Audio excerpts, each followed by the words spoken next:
Good evening, everyone. This is Luther B40.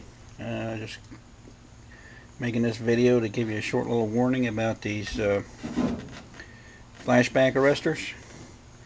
When I built this originally, I filled the pipe itself from one end to the other with the brass wool, like everybody tells you. And I packed it in there tight as a drum, like you're supposed to. Now, one thing I didn't do is basically the pipe was solid from one end to the other, but there's still a little air gap right in here, and the air gap inside the fitting itself. Now, my son come over and I'm showing him my flashback arrestors and my bubblers and all the safety protection devices. So I'm lighting the end of the hose like you're not supposed to do, over and over and over again. And then I go to light it this next time after the last flashback, and it doesn't light. And I'm thinking, and I'm looking at it, and I'm looking at the bubbler, it's still going. And I go to light it again, and it don't light. And I said, you know what?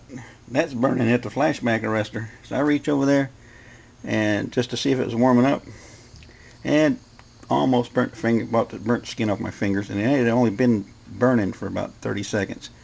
But what had happened was, the fire stayed lit inside the air pocket, or the space where the brass wool wasn't, right here at the end.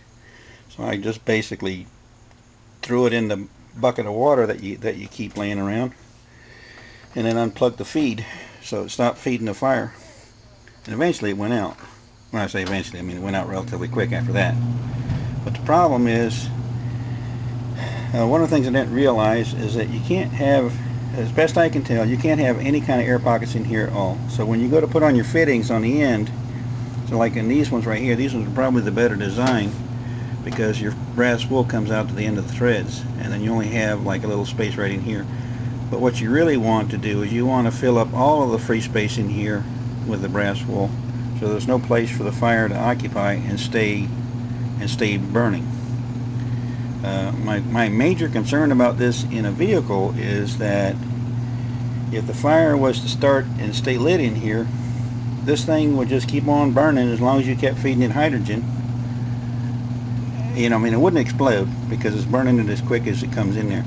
But everything this touches is going to melt.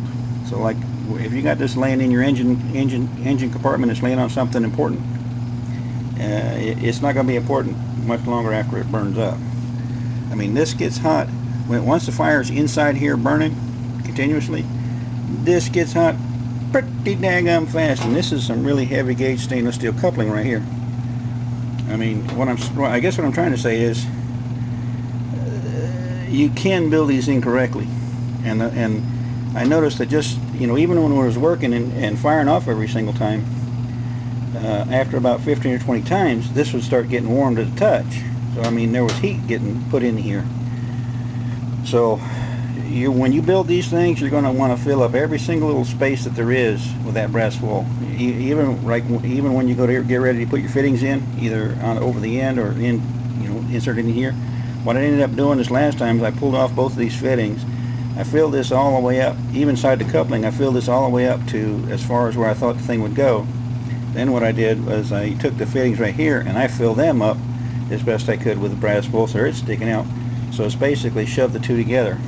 Now, what that's really done is gotten rid of all my air pockets on both ends. I mean, the only air pocket you might have right now is right in this tube right here at the end. And I believe that this diameter is small enough that it'll burn out too quick and won't be able to self-sustain in here.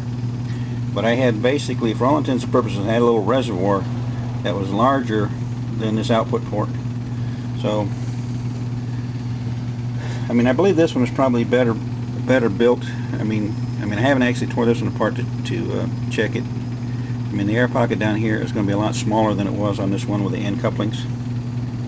But you're going to want to pack this brass wool in here as tight as you can, and then when you think it can't take no more, add some more. From what I can tell, it doesn't impede, it doesn't restrict the flow as much as you might think. So, alright, well, Don't mean to be a whiner and a current complainer. I'm just saying you might want to watch until you get a chance to really test your flashback arrestors. You're really going to want to watch them close to make sure they don't catch fire inside internally. Because when it was burning inside, there was no visible. You could not tell it was on fire. The only reason why I knew it was on fire is I couldn't touch it. Yeah, I could touch it, but I didn't want to keep holding on to it. Alright, I apologize for wasting so much of your time. This is Luke 340 signing off. Thank you very much for taking the time to watch my videos, and take care.